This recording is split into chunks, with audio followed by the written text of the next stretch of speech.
I'm Jill Zeitz McBride, Bob Zeitz's only daughter.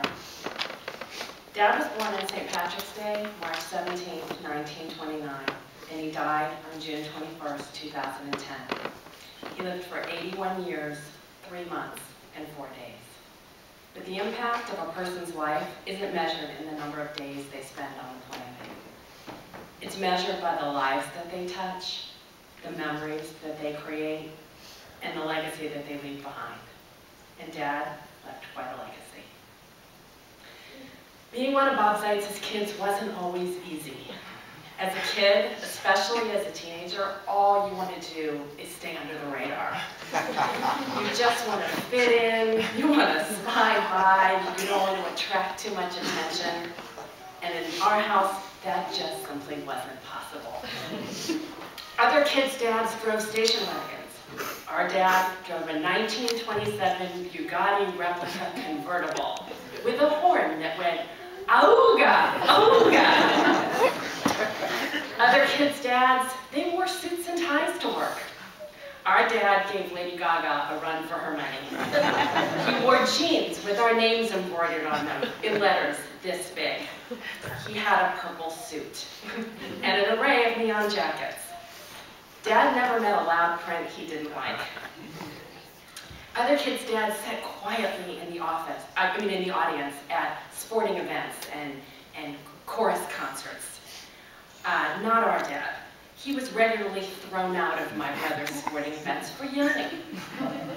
And he was the first one on his feet at the end of one of my musical events, screaming, "Bravo, bravo!" Other kids' dads didn't walk down the street making random comments to strangers. And then there was the time that the local newspaper did feature on my dad, and the opening sentence was, "Bob Zeitz once saw Jane Mansfield nude." Seriously, I really did spend most of my teenage years completely horrified. But as I got older and I had kids of my own, I began to appreciate my dad for all of his special qualities.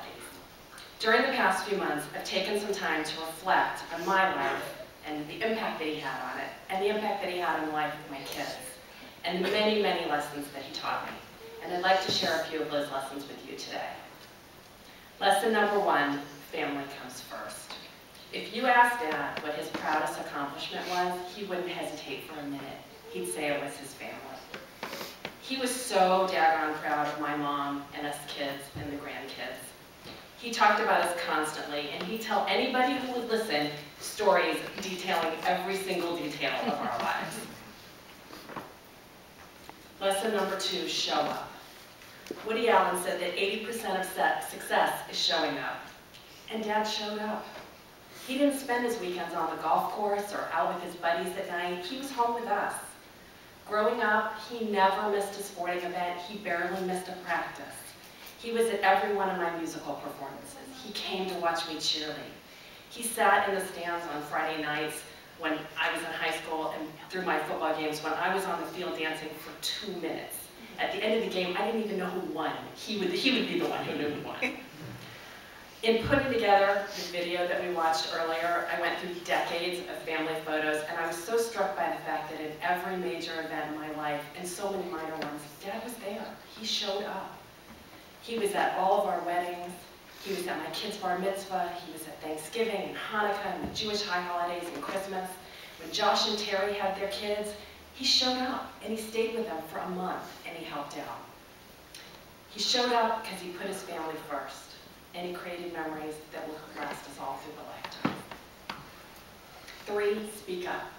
Anyone who ever had a bad restaurant experience with my father would know that if something wasn't right, he spoke up. He didn't settle for mediocrity, and he taught us to have high expectations and to speak up when things weren't right. Number 4, show your feelings. Sometimes I hear stories about people and they talk about their parents and they say, "Gee, I never really knew if my dad loved me," or "My dad never hugged me." And that wasn't our dad. Dad wore his heart on his sleeve, from his legendary poems, which he wrote for every occasion and sometimes set to music, to the way he signed our birthday cards. Dad never hung up the phone or said goodbye without saying, "I love you and I'm proud of you." He truly loved us all unconditionally, and he let us know that he loved us in so many ways and through his words and his actions. Believe in yourself. Dad always believed in us. I remember standing in an auditorium in Bradenton, Florida on January 20th, 1981. And why do I remember that date? Well, it's the date that the U.S. hostages in Iran were freed, and it was the date that I auditioned for the musical group Upper People.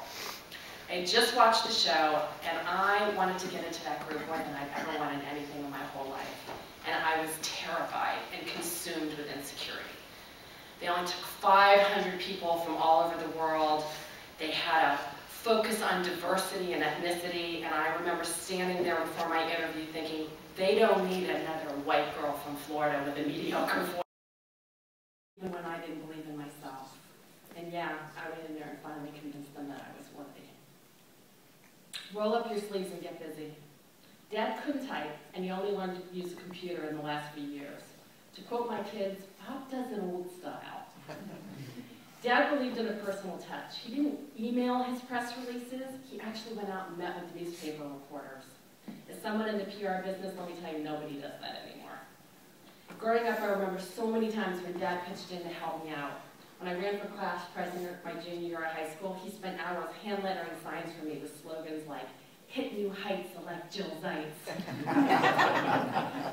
And when I was accepted into Upper People and I had to raise my tuition money, which was $5,700 and a lot of money back in the day, the two of us sat at the kitchen table and handwrote and addressed hundreds of fundraising letters that we sent to businesses and service organizations all over Sarasota. When something needed to be done, he just got busy. Write your own language. Don't know a word? Just make one. Dad wasn't interested in conforming to anyone else's standards, and that certainly included how he talked. He was famous for his colorful language, and I was well into my adulthood before I realized that some of the words I'd been hearing and saying my whole life weren't really real words. I remember asking my kids what they wanted for breakfast and having them tell me, "Pop said we're going out to eat garbage."